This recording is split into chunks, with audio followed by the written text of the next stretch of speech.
I retired peacefully with a savings of $400,000 that my husband left behind. For the past 8 months, my daughter didn't call once, didn't check in, didn't invite me to my granddaughter's birthday. I was erased until that night. 10 p.m., the phone lit up. Mom, we need to talk about money. Not, I miss you, Mom. Not, are you okay, Mom? Just money. That's when I realized I'm no longer her mother. I'm just an ATM machine. I'm truly grateful you're here with me today. Before we continue, tell me where are you watching from. Drop your city or country in the comments. I love seeing how far this community reaches. If any part of this story feels familiar, stay with me. It may hit closer than you expect. And just a quick note, some parts of this story are dramatized for entertainment and educational purposes. Any resemblance to real people or places is purely coincidental. At 62 years old, I thought I understood what it meant to be a mother. 8 months of silence from my daughter had taught me otherwise. It was a Tuesday night in October when everything changed, the kind of evening that settles into your bones with its ordinariness. I sat in my living room in Atlanta, the television murmuring something. I wasn't really watching, a cup of chamomile tea cooling on the side table. The autumn chill was creeping through the windows, and I'd pulled an old Afghan over my lap. The photograph on the mantel caught the lamplight Robert's smile frozen in time at our anniversary dinner. My husband had passed away 3 years ago from a heart attack, sudden and absolute, leaving me with $400,000 and a warning I'd been too stubborn to heed. Don't let her take advantage of your big heart. I should have listened. My phone buzzed. The sound shattered the quiet like dropped glass. I reached for it with the kind of hope I'd learned to distrust, the kind that came from being a mother who still believed her child might remember she existed. My daughter's name glowed on the screen. My heart did something stupid. It leaped. 8 months. 243 days since I'd last heard from her. 8 months since that dinner where I'd tried to tell her about my book club, about anything that might bridge the distance growing between us. She'd spent the entire meal checking her phone, nodding without hearing leaving before dessert. But she was reaching out now. Maybe she'd realized. Maybe she missed me. I opened the message. Mom, we need to talk about money. Not, I miss you. Not, how are you? Just money. I stared at the words until they blurred. The phone felt heavy in my hand, weighted with something worse than disappointment. This was confirmation of a truth I'd been avoiding. The maternal instinct is a funny thing. Even as my heart cracked, it still whispered, she needs help. She's my daughter. This is what mothers do. But another voice, quieter and far more honest, was beginning to speak up. It sounded a lot like Robert's. I thought back to that last dinner, really let myself remember it. How I'd dressed up, picked the restaurant she'd mentioned loving, how I'd practiced conversation starters in the car, how I'd left alone the dessert I'd ordered sitting untouched because she'd had somewhere more important to be. She always had somewhere more important to be, until she needed money. The pattern was there if I let myself see it. The calls that only came with requests, the promises to visit that evaporated like morning fog. The way her voice changed warmer, sweeter, when she was about to ask for something. When had I stopped being her mother and started being her automatic teller machine? I set the phone down on the coffee table screen, still glowing with those 9 words. The television droned on. The tea had gone cold. Outside my window, Atlanta slept, unaware that something in me was quietly breaking apart and reforming into something harder. I wouldn't sleep tonight. I already knew that. At 10:47 p.m., I stood up. The Afghan fell to the floor. I walked past Robert's photograph. I could almost hear him saying, "I told you so." Except he'd been too kind for that. I went to my home office, the small room where I used to help her with homework, where I'd taught her to balance a checkbook. I opened my laptop. The screen's glow illuminated my face in the dark room, and for the first time in 8 months, maybe longer, I started counting. Not days, not disappointments, money. Every dollar, every favor, every time I'd said yes when wisdom screamed no. If she wanted to talk about money, then we'd talk about money. But she wasn't going to like the conversation. The cursor blinked in cell A1 like a heartbeat, steady, patient, waiting for me to find the courage to begin. It was 10:52 p.m. My fingers hovered over the keyboard, trembling slightly. Not from cold, from something else entirely. I clicked New Document. The pristine white grid appeared empty boxes stretching into infinity. At the top, I typed Williams Family Accounting. The words looked clinical, like I was preparing a business report instead of documenting the slow erosion of my relationship with my own child. Maybe that's exactly what I needed: distance objectivity numbers that couldn't be argued with. In column A, date. Column B, description. Column C, amount. Numbers don't lie. Numbers don't make excuses. Numbers just are. I started with the wedding. September 2.5 years ago. Wedding expenses, $28,000. The venue with floor-to-ceiling windows overlooking the river. It's my dream wedding, Mom. You're the only one who can help. Her eyes bright with certainty that I'd say yes, because I always said yes. I'll pay you back, she'd whispered during our mother-daughter dance. I promise. I pressed enter. The number sat there black and absolute. Next October 2 years ago, house down payment, $30,000. She'd shown me the listing on her phone, the 3-bedroom with the big backyard. Just a loan, Mom. We'll start paying you back once we're settled. Enter. April 18 months ago, business loan for boutique, $12,000. This is an investment. She'd said, enthusiasm, infectious business plans spread across my kitchen table. I'll pay you back with interest. This is going to change everything. The boutique that barely lasted a year. The investment never mentioned again. Enter. Smaller amounts followed. Car repairs. Emergencies never quite explained. The credit card payment when things got temporarily tight. $5,000 here, $3,000 there. Promises that evaporated like morning dew. $8,000 in miscellaneous support gone. Then came the hardest calculation. I pulled up my calendar from 2 years ago. 8 months I'd spent caring for my granddaughter while my daughter built her boutique dream. 8 months of my life given freely, because that's what grandmothers do. 1,840 hours. Professional childcare in Atlanta ran about $20 an hour. Feeding, changing, soothing, teaching, first words. Teaching her to say mama so she'd know her own mother's name. My fingers moved. 1,840 hours times $20 equals $36,800. The number made my breath catch. $36,800.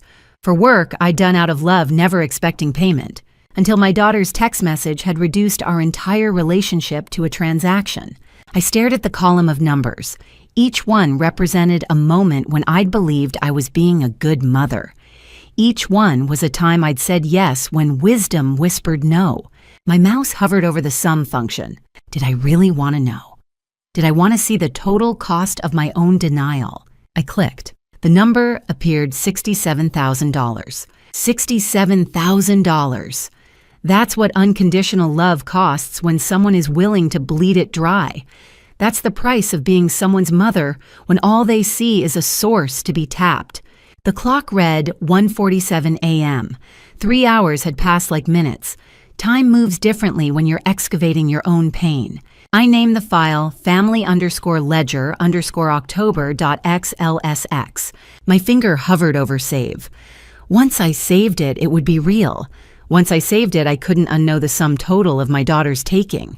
I saved it. The file appeared in my documents folder, small and innocuous, holding 67,000 reasons why Robert had tried to warn me, why he'd seen what I'd refused to see. I should send it, attach it to an email, show her exactly what she owed, make her see the pattern. But not yet, because once I sent it, there would be no pretending anymore. Once I sent it, I'd be admitting that my own daughter had been treating me like a machine that dispensed money, and I'd been complicit by never checking the balance. I needed someone to tell me I wasn't losing my mind, someone to look at these numbers and confirm that I had a right to feel what I was feeling: betrayed, diminished, reduced to nothing more than a resource to be drained. I closed the laptop. The screen went dark, but the numbers glowed behind my eyelids. $67,000. The cost of being someone's mother when they've forgotten you're also someone's whole world. Dawn broke cold and gray, the kind of morning that matches a sleepless night. I'd spent the hours since closing my laptop staring at my ceiling, watching shadows shift. The numbers wouldn't stop scrolling through my mind. 67,000. 67,000. At 6:53 a.m., I reached for my phone. Carol answered on the second ring, voice thick with sleep. It's not even 7. Are you okay? The question broke something loose. No, I said, voice cracking. I'm not. I'm coming over. 40 minutes later, she was at my door with warm croissants and strong coffee. Carol had been my friend for 15 years, 59, a bookkeeper with sharp eyes and sharper instincts, the kind of person who could spot when someone she loved was falling apart. Show me, she said. I opened my laptop. The spreadsheet filled the screen, all those columns and rows, the sum glowing like an accusation. Carol pulled up a chair and went silent. Her fingers scrolled. Occasional sharp intakes of breath. I poured coffee and waited. Finally, she sat back. $67,000. And change. You're not crazy. Her voice was firm. You're finally seeing clearly. Something in me released. I hadn't realized how much I'd needed to hear that. I wasn't imagining things. I wasn't being petty. The numbers were real. My sister did something similar, Carol said, wrapping her hands around her mug. Not quite this much, but close. Bled our parents dry over 20 years. Always had an emergency. Always promised to pay them back. She paused. They never saw a dime. When I finally confronted her, she made me the villain. Said I was jealous, didn't understand struggle. What did you do? Cut her off completely. She met my eyes. Best decision I ever made. Hardest, too. I looked at the spreadsheet. I just want her to see it, to understand what she's done. She won't. Carol's words were gentle but absolute.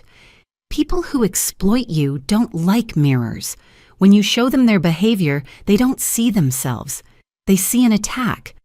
They'll twist it, make you the problem. So I just pretend this doesn't exist. I'm saying be prepared for her to make you the villain, and ask yourself, are you ready for that? I thought about last night's text. We need to talk about money, as if she had any right to that conversation. I don't know, I admitted. Part of me wants to send this right now. Part of me wants to delete it. But you did count, and now you know. Carol squeezed my hand. You can't unknow it. The question is, what are you going to do with the knowing?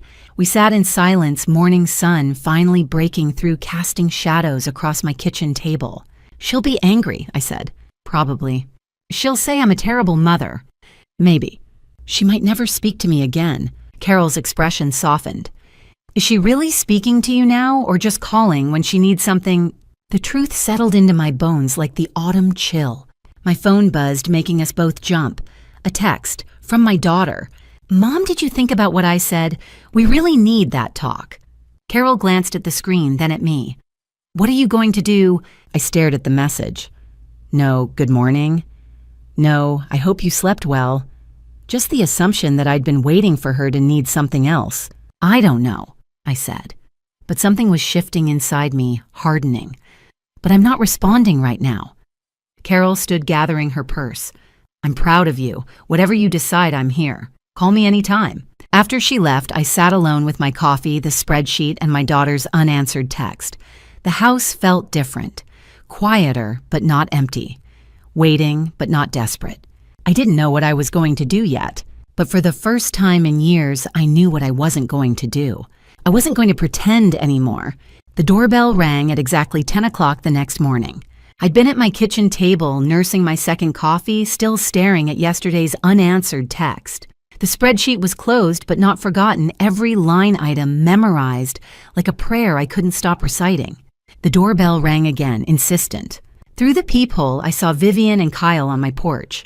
For one foolish moment, I let myself believe they'd come to apologize. I opened the door. This is a surprise. Vivian's smile was bright but didn't reach her eyes. Hi, Mom. We were in the neighborhood. Can we come in? In the neighborhood? Right. They lived 20 minutes away and hadn't been here for 8 months. Of course, I stepped aside. Come in. They settled into my living room like actors taking their marks. Vivian perched on the sofa, her designer handbag placed carefully beside her. Kyle sat with casual confidence, his expensive watch catching the morning light. The irony wasn't lost on me. Coming to ask for money while wearing enough wealth to pay a month's rent? How have you been, Mom? Vivian's voice was warm, concerned, the voice she used when she wanted something. You look tired. Are you sleeping okay? I'm fine. How are the kids? They're great. Growing so fast. She showed me a phone picture. Sophia grinning, gap-toothed and beautiful. When was the last time I'd seen her in person? 4 months. 5. She's gotten so big, I said quietly. I know. Vivian tucked her phone away, glanced at Kyle. Some wordless communication passed between them. Mom, we need to talk about something serious. Here it was. Okay, I said. She leaned forward. Mom, we need your help. Financial help. My stomach tightened. Is everything all right? Are the kids? The kids are fine. Kyle cut in, voice smooth. But we're not. We're in a situation. What kind of situation? It's an emergency. Vivian's eyes were already glistening. Ready. Like she'd prepared them in the car. Medical bills. We're drowning, and if we don't pay soon, medical bills. I sat forward. For who? What happened? It's complicated, Mom. She dabbed at her eyes with a tissue. Some things we just can't get into all the details. But it's serious. Really serious.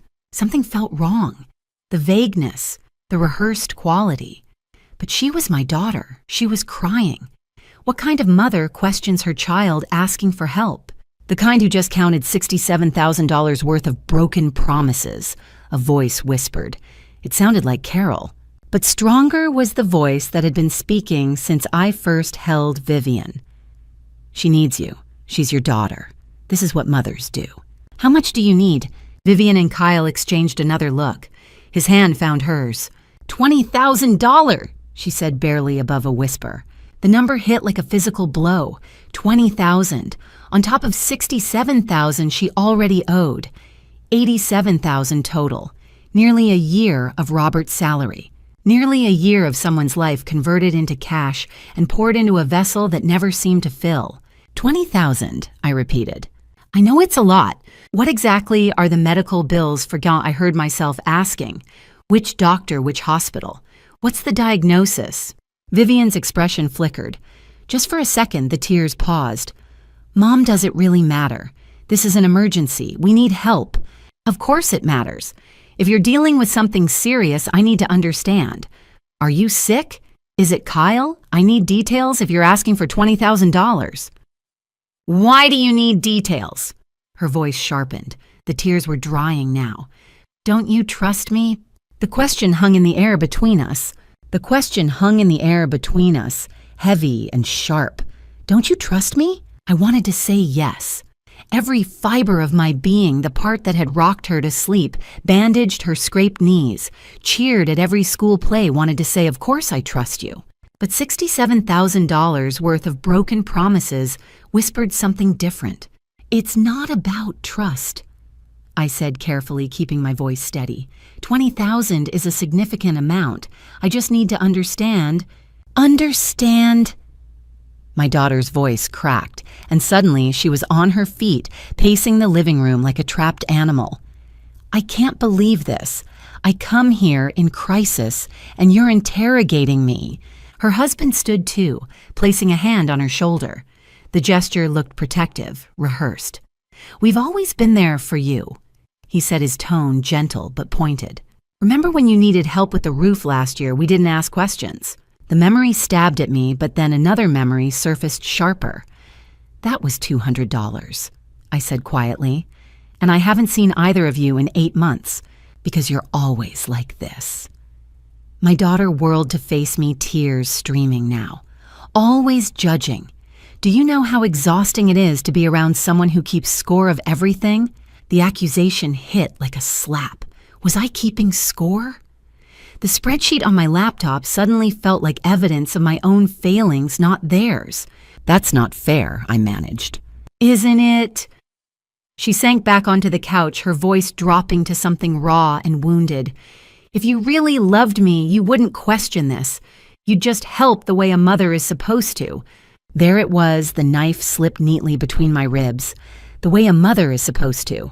As if love could be measured only in dollars handed over, without hesitation, no questions asked. I looked at her husband, hoping for reason for clarity. Instead, he shook his head slowly. "We thought family meant supporting each other," he said. "I guess we were wrong." The silence that followed felt like drowning. I could feel myself starting to cave, the weight of guilt pressing down on my chest. What if they were in real trouble? What if I said no and something terrible happened? But then I thought of Carol's words that morning. "People who exploit you don't like mirrors." "I need time to think," I said finally. "I want to help, but I need to understand the situation better." "Think?" My daughter's voice rose again. "This is an emergency. We could lose everything." "Lose what exactly?" The question came out sharper than I intended. "What's the deadline? When do these bills need to be paid?" She glanced at her husband. For just a second, I saw it. The flicker of hesitation. The silent negotiation. "Soon," she said. "Very soon." "How soon? This week? This month? Does it matter?" She was crying again, but this time it felt different. Harder. "Either you're going to help us or you're not. That's what this comes down to." I felt my hands trembling. Every instinct screamed at me to fix this, to make it right, to be the mother she wanted me to be. But underneath that instinct was something else, something that had been building for years, maybe decades. "Give me a few days," I said. "I'll call you." Her face went cold. She stood slinging her designer bag over her shoulder with a sharp, angry motion. Her husband followed without a word. At the door, she turned back. "Don't take too long, Mom. Some things can't wait." The door closed behind them, not quite a slam, but close. I stood in the sudden silence of my living room, my legs shaking so badly I had to sit down. On the coffee table, my phone buzzed, a text from my daughter. "I hope you think about what you're doing. We needed you today, remember that." I set the phone down and stared at the wall, my heart pounding. The visit had lasted less than 40 minutes, but I felt like I'd been through a battle. And the worst part, I still didn't know what the emergency actually was. October 13th, 17 unread messages on my phone. I didn't open any of them. The coffee sat cold on the counter. The spreadsheet was still open on my laptop, $67,000 glowing in the total column. I couldn't sit still, couldn't think. By afternoon, I grabbed my jacket and walked, no destination in mind. 2 blocks from home, I saw Linda Hayes walking her golden retriever. "Haven't seen you in ages," she said brightly. "How's your daughter doing?" It was just polite conversation, small talk between neighbors. "That kitchen renovation is coming along beautifully," Linda continued. "The contractors have been there all week. Those granite countertops are going to be gorgeous." She's been sharing pictures everywhere. The world stopped. "Kitchen renovation." My voice sounded distant. "Oh yes, didn't she tell you?" I mumbled something, an excuse, a goodbye, and walked away on numb legs. Kitchen renovation. Not medical bills, not an emergency. Granite countertops. 20 minutes later, I was in my car driving a route I knew by heart. Her house sat at the end of Brookhaven Drive, the one I'd helped buy with a $30,000 loan. A contractor's truck filled the driveway. 2 men unloaded stone slabs, gray and white, veined expensive. Through the open garage, I saw new cabinets still boxed. My daughter stood on the porch, coffee in hand, inspecting the granite like she was choosing jewelry. Nothing about her looked like crisis. I drove home in silence. October 14th, I spent the day at my kitchen table staring at the spreadsheet. Not the numbers this time, the descriptions. Boutique inventory loan, $12,000. Carol had seen my daughter's online posts months later. 2 weeks in Cancun. I'd told myself it was a business trip, a trade show. I'd been so good at explaining things away. House down payment, $30,000. There had never been a closing problem. I'd asked once.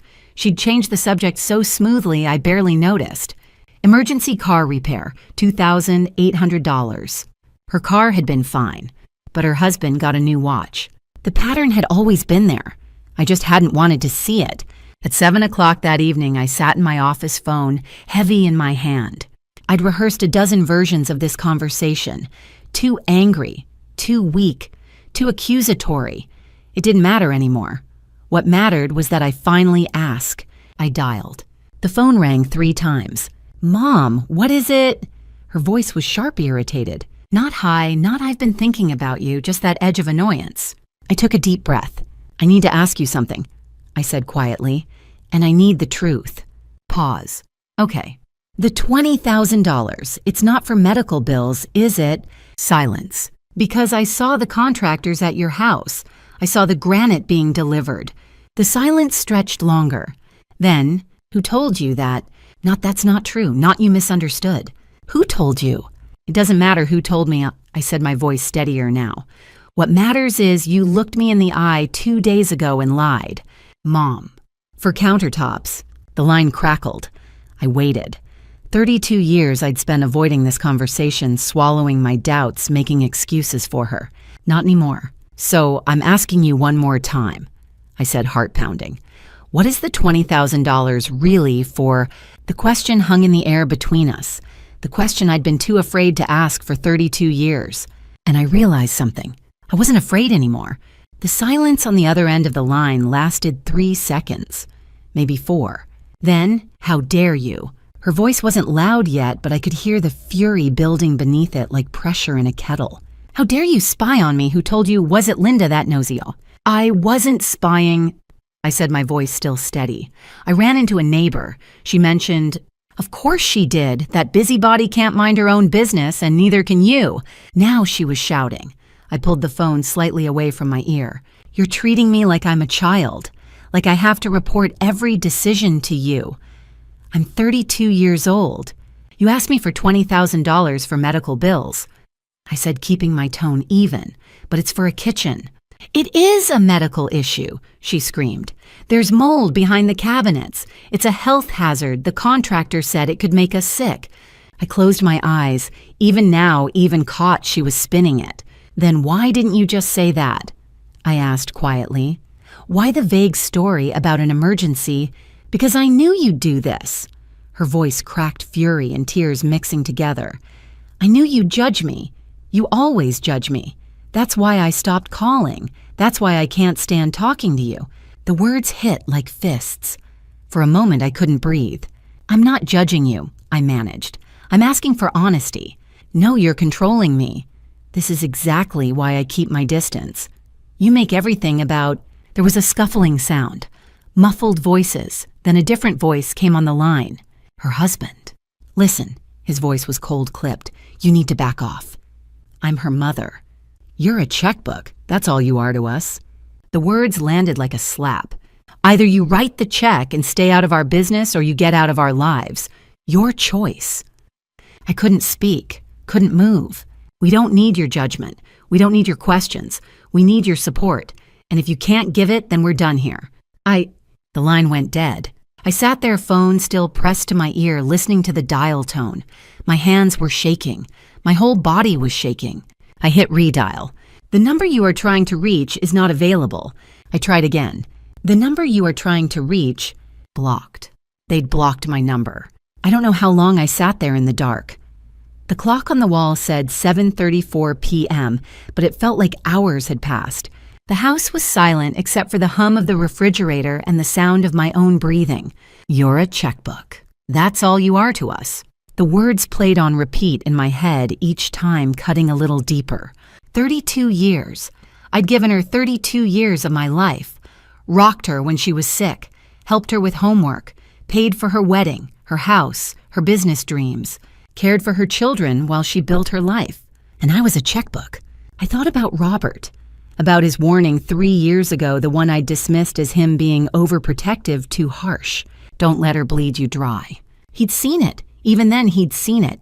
I sat in the darkness of my living room, feeling something inside me shift and harden. The grief was still there, sharp and raw, but underneath it was something else. Clarity. I stood up, walked to my office, opened my laptop. The spreadsheet was still there.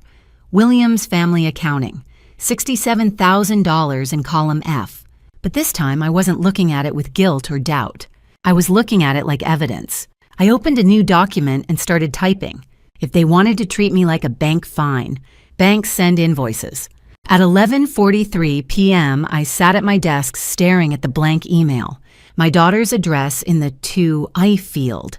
The spreadsheet Williams Family Accounting attached. 4 nights of work, $67,000 of truth reduced to a single file. I typed, before I consider your request for financial assistance, I'd like to discuss the outstanding balance you currently owe me. Please see the attached document. We can arrange a time to discuss terms for repayment. Best regards, Mom. Not love, Mom, just Mom. My hand shook as I moved the cursor to send. You're a checkbook. That's all you are to us. I clicked. The whoosh of the outgoing email felt like a door slamming shut. For 10 seconds, I felt powerful. Then the panic hit. What had I just done? But there was no unsend button. The email was out there now, carrying $67,000 worth of truth straight into her inbox. I closed the laptop. Didn't sleep. October 15th arrived with silence. By afternoon, I'd checked my phone 40 times. At 3:17 p.m., it finally rang. Unknown number. How dare you? Her scream was so loud, I yanked the phone away. How could you do this? You're supposed to be my mother. The line went dead. 2 minutes later, another unknown number. I didn't answer. The voicemail, this is disgusting, you're trying to destroy me. 4 more calls came that afternoon, all different numbers. I stopped answering. October 16th, the calls stopped. The email started. 9:23 a.m. from a friend of my daughter's. Just wanted to check in. I heard you've been going through a tough time. An hour later, we're worried about you. Your daughter mentioned you've been struggling lately. Then from a distant cousin, your daughter called me. She said you've been having some memory issues. By evening, 7 emails, each one polite concerned, each one hinting at the same thing. Your daughter says you're not well. Maybe you should get checked out. I sat at my kitchen table and understood. If she couldn't make me look cruel, she'd make me look incompetent. October 17th, 8:14 a.m. Hey, it's Diane. My cousin from Florida. We exchanged Christmas cards, nothing more. I don't want to pry, but your daughter called yesterday. She said you've been having memory problems. She sounded really worried. Did she? I said quietly. She said you sent her some strange document asking her to pay you back. She's concerned you're getting confused. I'm not confused, Diane. I'm 62, not senile. I sent her an invoice because she asked me for $20,000 after already owing me $67,000. She lied about needing it for medical bills. It was for a kitchen renovation. When I confronted her, her husband called me a checkbook. Then they blocked my number. Silence. Then, oh, she made it sound like you were unwell. I know. She called half the family, didn't she? Yes? After we hung up, I sat in the morning light and felt something cold settle into my chest. My daughter wasn't defending herself. She was trying to erase me. If she couldn't make me the villain, she'd make me a woman losing her mind. Someone whose words couldn't be trusted. Someone whose accusations could be dismissed as confusion, the sad unraveling of an aging mind. But she'd made one mistake. She'd forgotten that checkbooks keep records, and I had 32 years of them. October 17th. My phone rang 43 times. I didn't answer once. I sat on the living room floor surrounded by photographs. Her first day of kindergarten yellow dress tears when I left. I'd kissed her forehead, promised I'd be there when school ended. I was so proud of you that day. Her high school graduation. Cap and gown diploma held high that bright smile. She'd hugged me, said, I couldn't have done this without you, Mom. Had she meant it? Or had I been a means to an end even then? A baby photo, her sleeping in my arms, tiny fists curled against my chest. What did I do to create this? The question consumed me. Had I loved her too much? Not enough. Been too soft, too easy to exploit? Where had I failed so completely that she could look me in the eye and lie? Could let her husband call me a checkbook? Could tell everyone I was losing my mind? My chest tightened. Not emotional pain, physical, sharp squeezing pressure beneath my ribs. Robert's heart attack had started like this, tightness, pressure. I pressed both hands to my sternum and sat very still, waiting. It took 3 minutes to pass. October 18th blurred into darkness. I didn't eat, couldn't sleep. Just sat with those photographs replaying 32 years. The phone kept ringing. Carol's name flashed again and again. I let every call go to voicemail. What if she's right? What if I am losing my mind? October 19th, morning light crept around the closed curtains. I woke on the couch in yesterday's clothes. The living room was dim, stale. Tissues littered the coffee table. Photographs covered the floor. A key turned in the front door. Hello, it's me, Carol, the spare key I'd given her years ago. She stopped in the doorway, taking it all in me, unwashed on the couch, the scattered photos, the darkness. "I've been calling for 2 days," she said quietly. "I know." She sat beside me, didn't speak, just sat. Finally, what happened? "I can't do this anymore," I whispered. "Do what?" "Any of it. She told everyone I'm senile. What if she's right? What if I really am losing my mind?" "Stop." Her voice was sharp. "Look at me." I couldn't. "Look at me." I forced my eyes up. "You are not crazy. You're not confused. You are not losing your mind. Then why does it hurt this much? Because you're grieving the daughter you thought you had. The one who loved you, who was honest. She's gone. You're mourning her. That's not crazy. That's human." The tears came sudden, overwhelming sobs. Carol pulled me into her arms and held me. When I finally stopped, she stood and pulled me to my feet. "Bathroom, shower, now!" Her tone left no room for argument. Then food. And we're opening every curtain because this cave isn't helping. 20 minutes later, I sat at my kitchen table, clean and dressed. Toast I couldn't taste. Tea I didn't want. Carol had opened every curtain. Sunlight poured in, harsh and bright. She sat across from me, expression serious. "What your daughter is doing telling people you're senile, that's not just cruel. It's strategic." "What do you mean?" "If she convinces people you're mentally incompetent, she can challenge anything you do. Any accusations, any legal actions.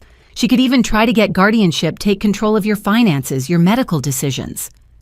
Carol leaned forward. "This isn't just emotionally dangerous. It's legally dangerous." The toast turned to ash in my mouth. "You need a lawyer."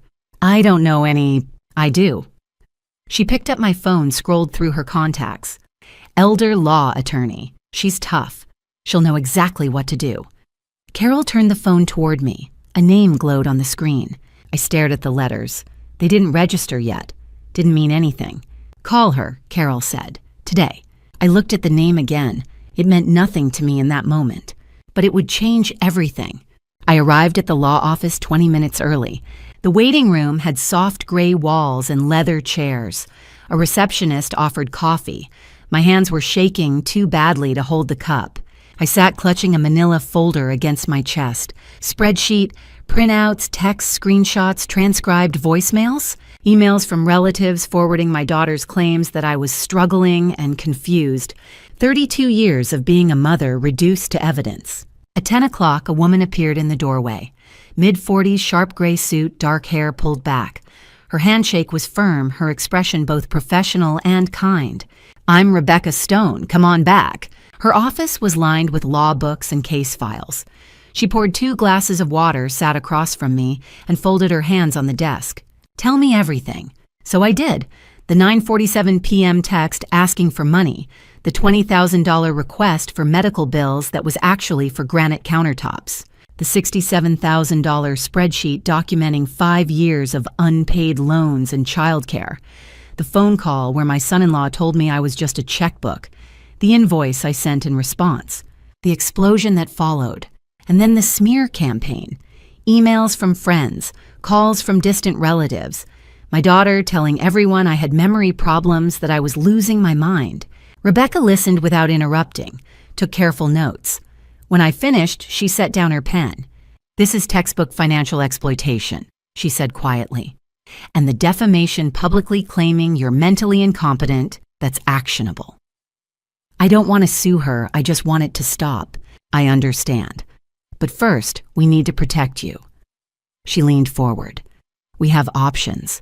A cease and desist letter, civil action for repayment. If there's evidence of fraud, we may need law enforcement involvement." My stomach twisted at the word fraud. "Let's start with information gathering." Rebecca turned to her computer. "When was the last time you checked your credit report?" "Maybe a year ago. Why, let's pull it now." She navigated to a credit monitoring site, walked me through identity verification, previous addresses, security questions. The report loaded on screen. Rebecca's expression shifted. Subtle, but I caught it, a tightening around her eyes. "What?" My voice came out sharp. "What is it?" She turned the monitor toward me. There in black and white. Credit card account. Opened. September 8th, 2024. Current balance $15,000.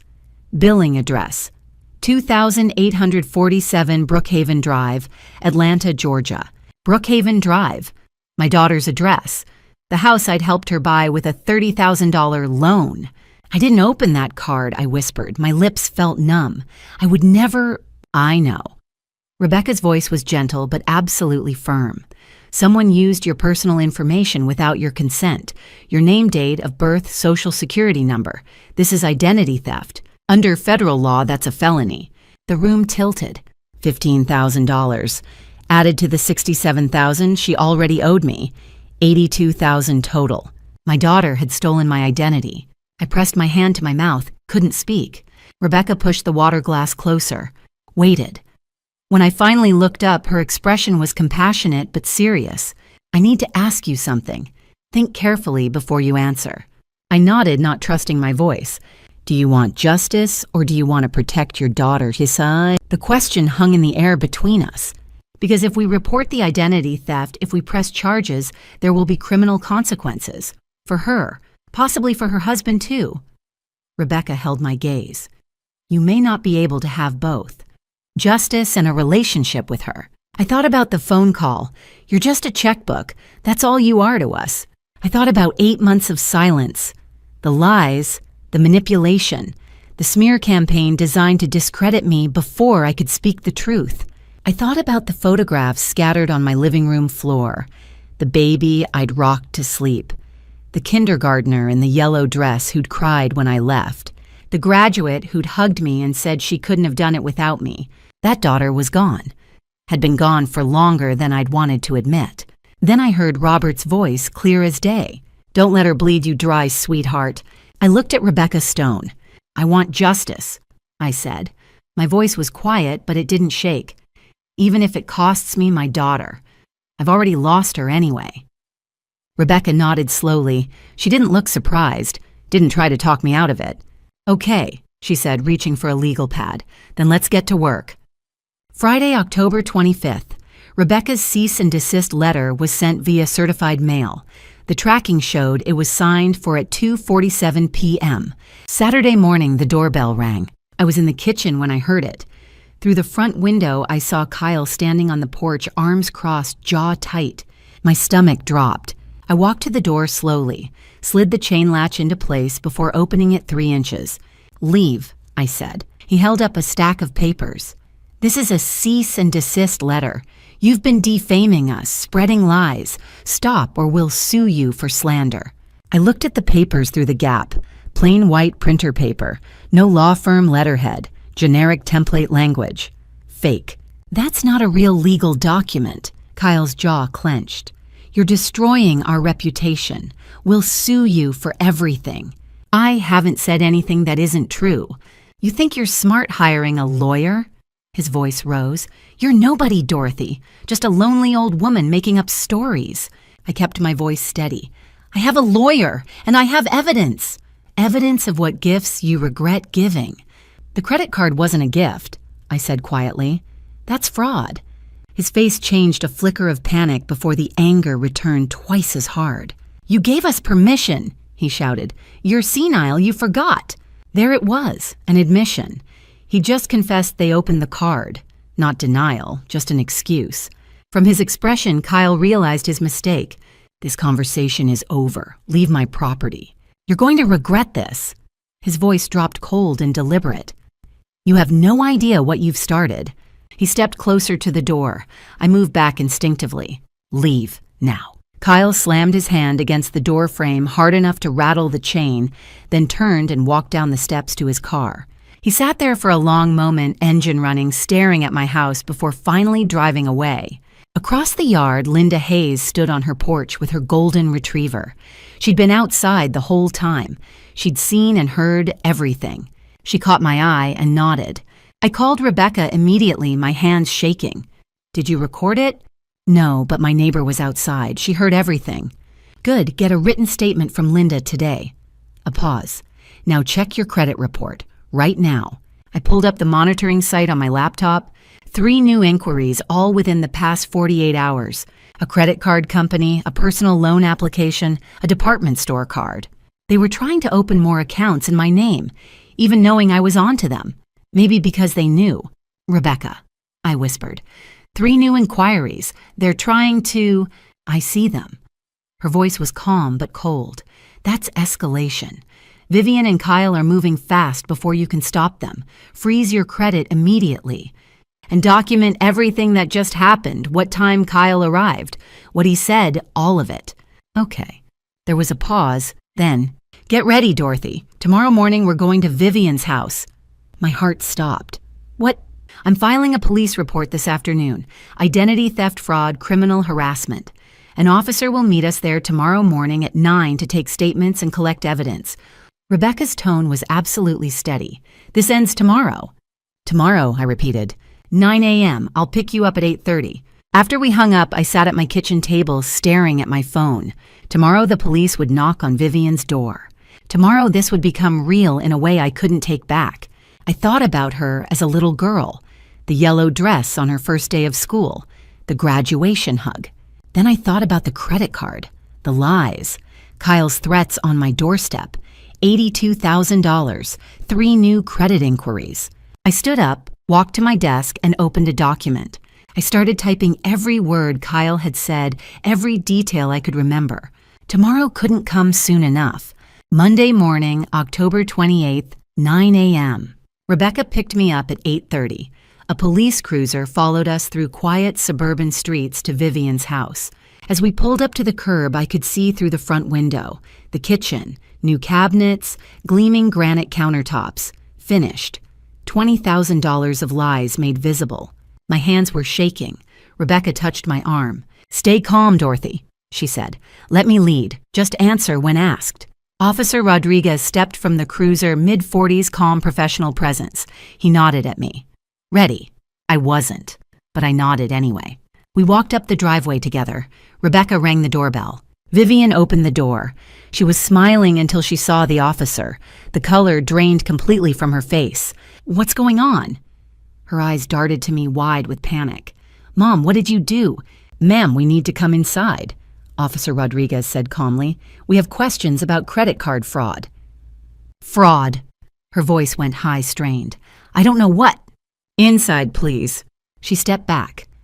We entered the house I'd helped buy with $30,000 never repaid. Kyle appeared from the hallway, his face darkening immediately.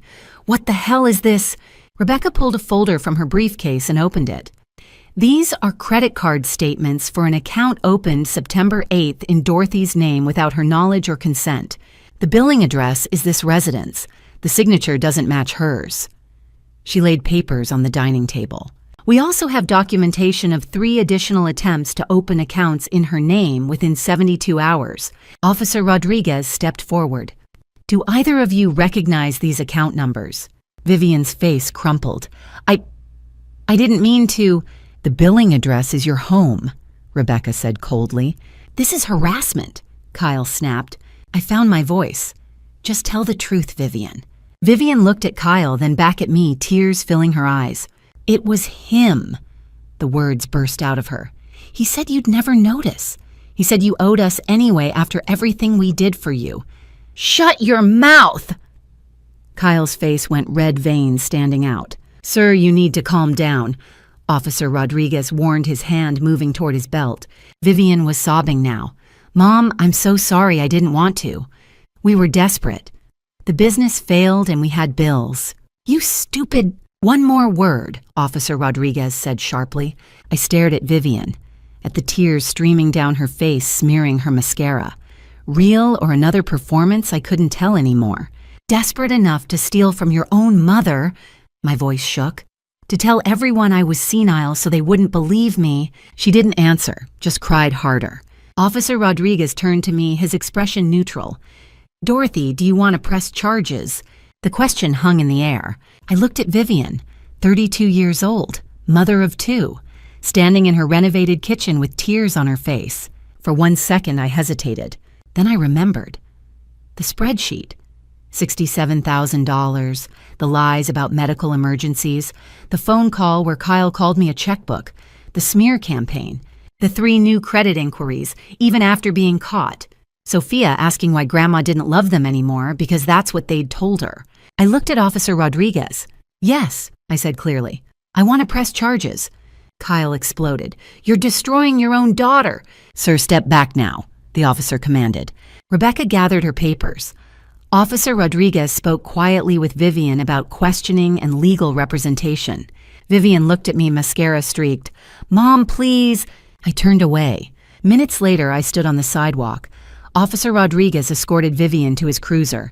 She wasn't handcuffed, not yet, but she climbed into the back seat. Through the window, she looked directly at me. I expected tears, regret. Instead, I saw calculation, like she was already planning her next move. The car pulled away. Rebecca stood beside me. You okay? I took a breath. I thought this was over. It's not, she said quietly. This is just the beginning. I didn't understand what she meant then. I didn't know the real battle hadn't started yet. If you're still here with me, comment 12 below so I know you're walking this road with me. And tell me honestly if you were standing there watching your own child get into that police car. Would you press charges, or would you stop everything and try to protect them one more time? Because what happened next, I never saw coming. And one more thing. Parts of what follows include dramatized elements for storytelling purposes. Some details may not reflect real events exactly. If this kind of story isn't for you, this is your moment to step away. Tuesday, November 3rd, day 25. The legal envelope was in my mailbox. Thick official from a law firm I didn't recognize.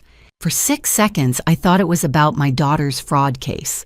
Then I read the header, Petition for Emergency Guardianship. My legs went weak. I sat on the steps, hands shaking. The claims were listed in legal language. Severe memory loss and confusion. Unable to manage finances, making baseless accusations. Delusional behavior regarding family relationships. Requires legal guardian for financial assets and medical decisions. My daughter was trying to have me declared mentally incompetent. If she succeeded, she'd control everything. My house, my accounts, $400,000, medical decisions, everything. She couldn't steal it, so she was making it legal. I called Rebecca, barely able to speak. I got a petition she's trying to... I know, I received notice this morning. Rebecca's voice was calm. It's desperate. She's facing fraud charges, so she's flipping the narrative. Making you look incompetent so your accusations won't hold up. Can she do this? She can file, she won't win. This was her biggest mistake. She just gave us the opportunity to put everything on record in front of a judge. The next 18 days blurred together in focused preparation. Days 26 and 27, cognitive assessment. A neurologist ran 3 hours of memory tests, reasoning puzzles, decision-making scenarios. Results: cognitive function well within normal range. Excellent memory recall. Sound judgment. The doctor was direct. You're sharper than most 40-year-olds I test. Nothing is wrong with your mind. Day 28, financial audit. A forensic accountant reviewed 5 years of records, every transaction documented. His report: financial management is meticulous and appropriate. No evidence of confusion or impaired judgment. Days 29 through 35, character witnesses. Carol compiled a list: neighbors, former colleagues from the real estate office, book club members, the community center coordinator. Linda Hayes agreed to testify about the confrontation she'd witnessed at my door. My former boss wrote a detailed letter. Others followed. Days 36 through 42. Rebecca's strategy shifted to offense. We're not just defending you, she said, papers spread across her conference table. We're attacking. We lay out everything. The complete timeline: text messages, voicemails, credit fraud, 3 additional attempts, fake cease and desist threats at your door. Every lie. We show the judge exactly why she filed this. Not because you're incompetent, because she's desperate and cornered. At night, the weight crushed me. My daughter was trying to take everything, not just money, my autonomy, my right to make my own decisions, my freedom. Carol found me one evening, staring at the petition, crying. She really thinks she can do this, I whispered. She already tried to take everything. This is just her making it legal after getting caught. I won't let her win. I know you won't. Wednesday evening, November 20th, day 42. Tomorrow, the hearing at 10. Rebecca called. You ready? I thought about the test results, the audit, the witness statements, 18 days of preparation. Yes, I said steadily, I'm ready. Good, get sleep. Tomorrow we end this. After hanging up, I sat in the quiet house. Tomorrow I would face my daughter in court. I would prove I wasn't incompetent, wasn't delusional, wasn't confused. Tomorrow I would win. But tonight I had to do something that would break my heart one more time. I picked up my phone and scrolled to a number I'd been avoiding for weeks. There was someone I needed to see before tomorrow. Someone small and innocent who deserved to hear the truth from me, no matter how much it hurt to tell her. Wednesday, November 20th, day 42, 3:15 p.m. I parked across from Willow Creek Elementary School and watched the front doors. This was a risk. If my daughter found out, she'd be furious. But I needed to see Sophia one more time before tomorrow. The bell rang. Children poured out backpacks bouncing. Then I saw her. 7-year-old blonde pigtails, pink backpack. My granddaughter. I walked toward her and her teacher. Ms. Parker recognized me. It's been so long, I was wondering if I could say hello to Sophia, just for a minute. Ms. Parker glanced at Sophia, then back at me. Something in my face told her this mattered. Of course, 5 minutes. Sophia looked up and saw me. Her face lit up, then confusion clouded it. Grandma. We walked to a stone bench in the school garden. Autumn leaves drifted down around us. Sophia sat beside me, hands folded in her lap. Where have you been? She asked quietly. Mom said you didn't want to see us anymore. The words hit like a punch. Tears sprang to my eyes. That's not true, sweetheart, not true at all. Mom said you were too busy with new friends, that you didn't have time for us. I wiped my eyes. I love you. I have always loved you. She nodded, but her eyes were uncertain. Then why don't you visit? My little brother keeps asking about you. My throat tightened. It's grown-up stuff, complicated. Mom cries a lot now. Sophia said, her voice small. She says it's your fault. My heart shattered. My daughter was using these children as weapons, telling them I'd abandon them, weaponizing their confusion and hurt. Are you and Mom fighting? Sophia asked. Sort of. Can't you say sorry and hug? That's what my teacher says. I smiled through tears. It's more complicated than that, sweetheart. I pulled a silver locket from my purse. Inside was a photo of us from her 5th birthday. Keep this, I said, pressing it into her hand. And remember something very important. No matter what anyone says, I love you. Can you remember that? She looked at the locket, then at me. Are you going away? The tears came harder. I don't know. But if I do, it's not because of you. Never because of you. She nodded. I pulled her into a hug, holding tight, memorizing the feeling, the weight of her small body, the smell of her shampoo. Ms. Parker appeared, gesturing gently. Time was up. I released Sophia and stood wiping my face. Will I see you again? I hope so, sweetheart, someday.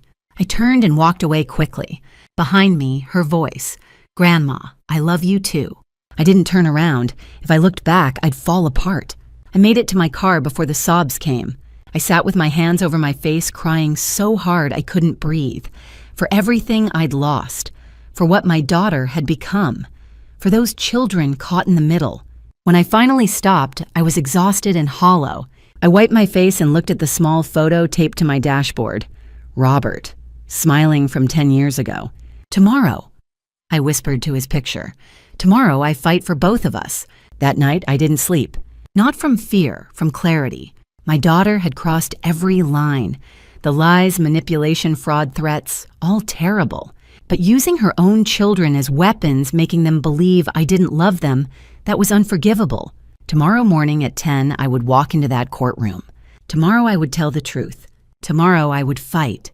Thursday, November 21st, day 43, 9 a.m., Fulton County Courthouse. I walked up the steps with Rebecca and Carol. Inside, Vivian sat with Kyle and their attorney. She wore a conservative dress, the picture of a concerned daughter. The judge entered 60s, gray hair, sharp eyes. We stood. The hearing began. Vivian's attorney went first.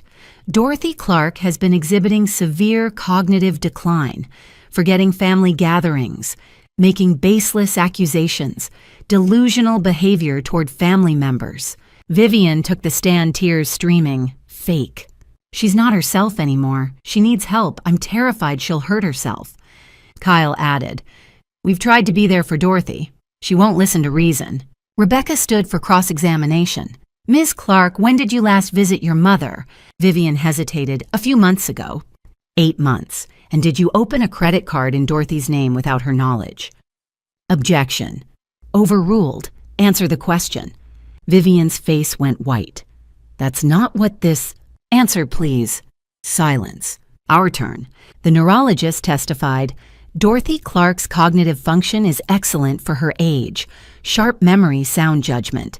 The forensic accountant, Ms. Clark's financial records are meticulous. No signs of impairment whatsoever. Rebecca presented the credit report. Identity theft. Card opened September 8th in Dorothy's name. Billing address petitioner's home.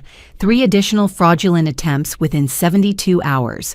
Oh, Carol testified, I've known Dorothy for 30 years. She's not confused. She's finally seeing clearly. Rebecca played the voicemails. Vivian screaming threats, Kyle's insults, the fake cease and desist. Then my turn. I took the stand and swore to tell the truth.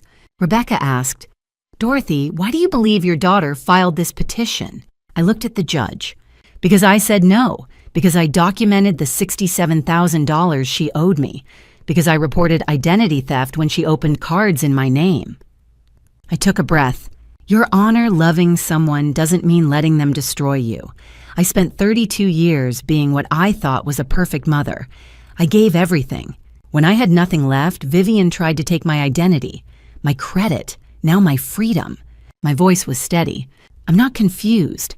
I'm a mother who learned that unconditional love doesn't mean unlimited exploitation. I'm done apologizing for protecting myself. Silence. Vivian shot up.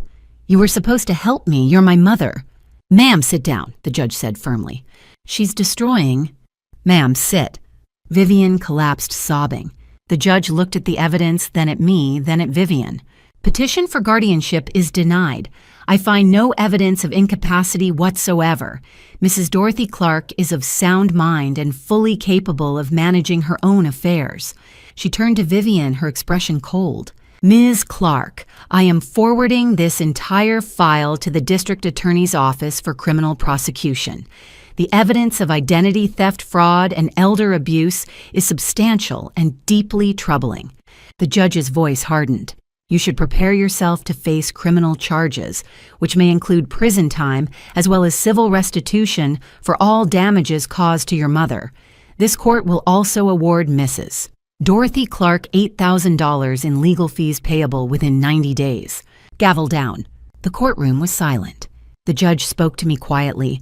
Mrs. Clark, I'm sorry you had to go through this. No parent should have to prove their sanity to their own child.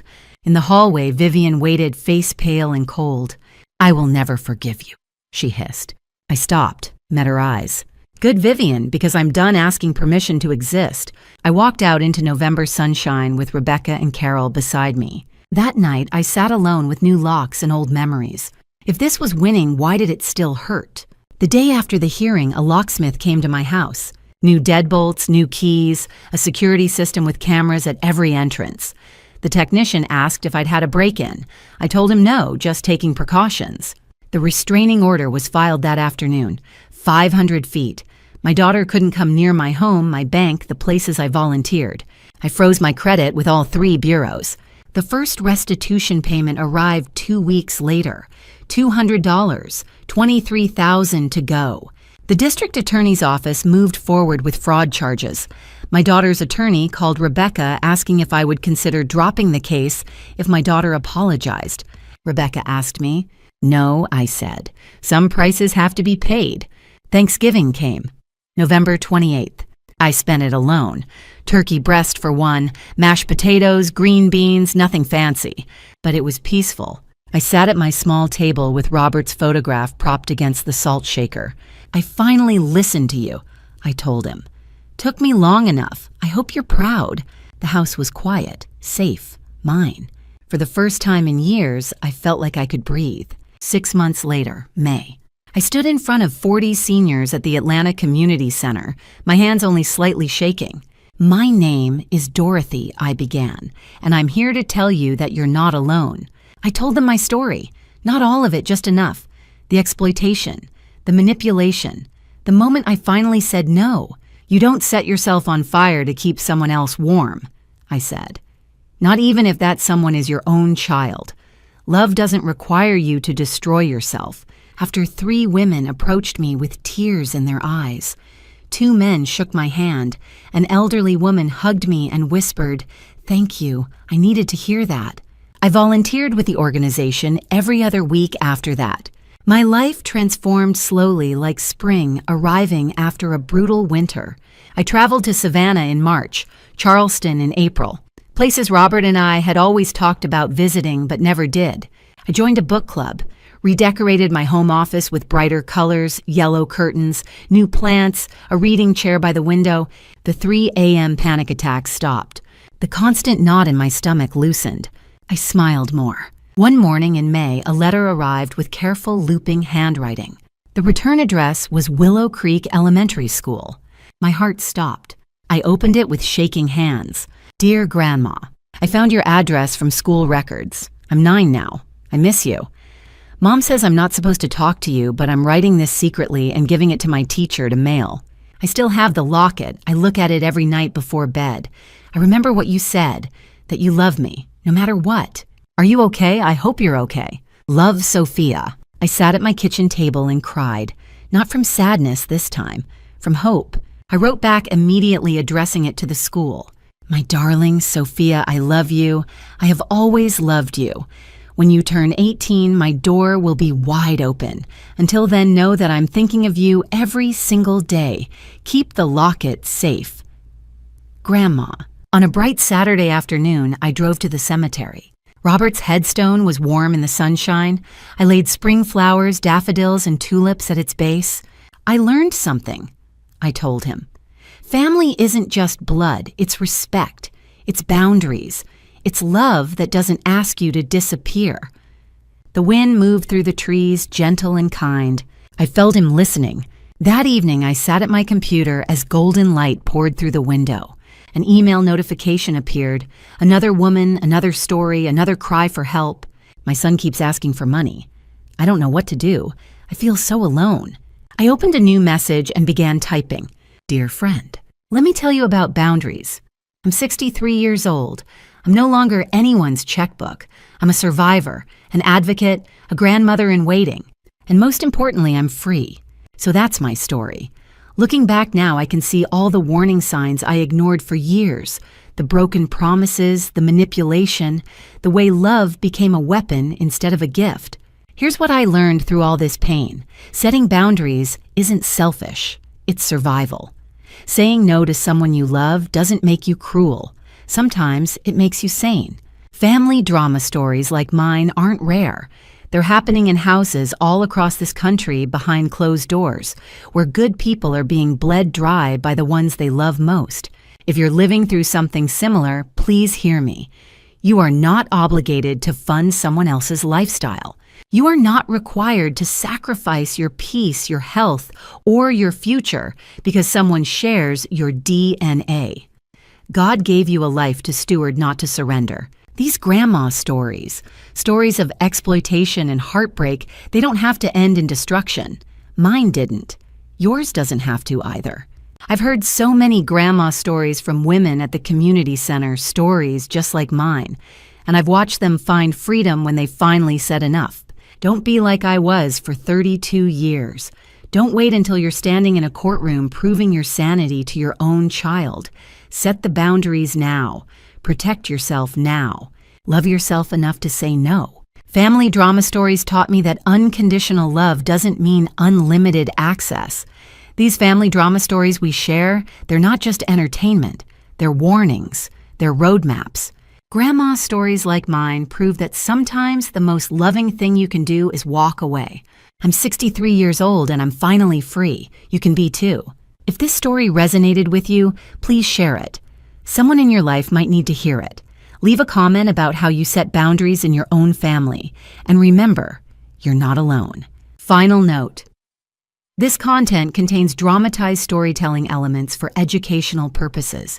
Some details are fictionalized, but the lessons and messages are entirely valuable. If this style isn't for you, that's okay. Please seek content that better fits your needs. 방문 소리가 났는데.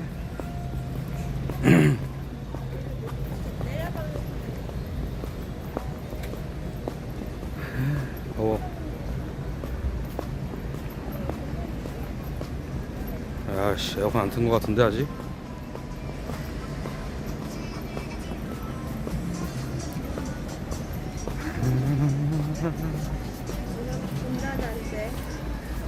지금 몇 시야?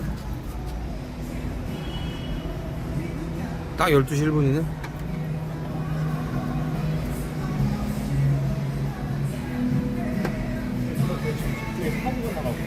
에?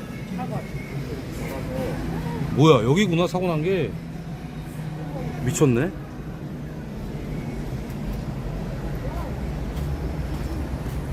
헐, 가게 뒤에를 때려박았구나. 아이고야.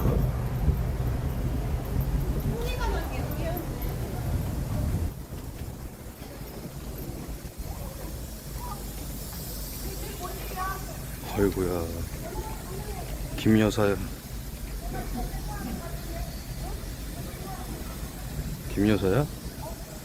뭐야?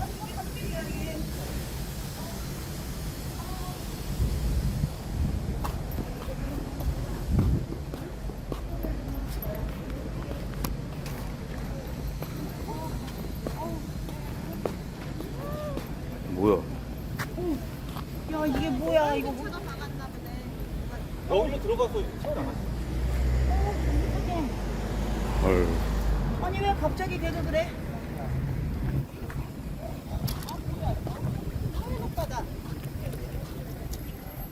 헐. 차가 봤는데.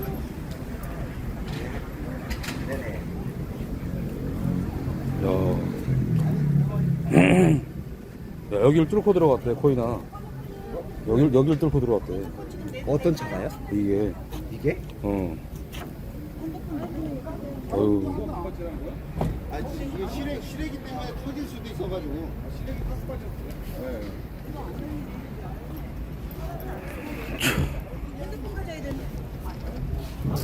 아이고.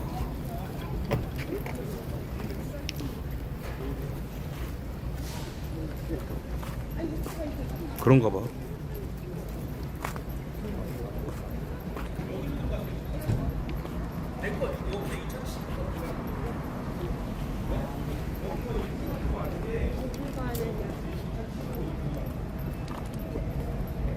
와, 여길 뚫고 들어갔다고?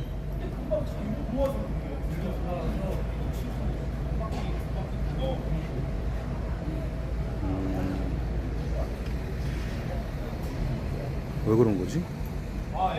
이거 치고 한 바퀴 두 바퀴 돌아서 브레이크를 엑셀로 착각하고, 아니, 엑셀을 밟았나 보다. 브레이크를 밟아야 되는데.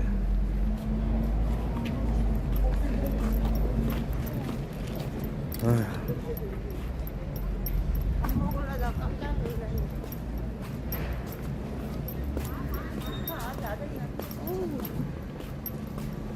아저씨랑 아줌마들도 많이 다친 것 같은데. 너랑 같은 차 아니야, 디밍아. 저거는 GV70이야. 어디 가야 되냐?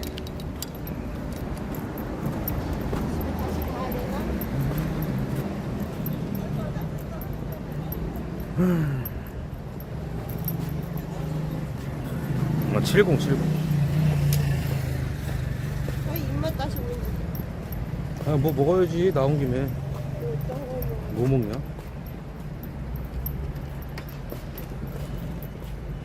여기 가야 되나? 여기 더럽게 비싸게 파는데? 아닌가? 비슷한가? 플러스 수제 양념 돼지가야지 200g에 2만 2만 원. 원.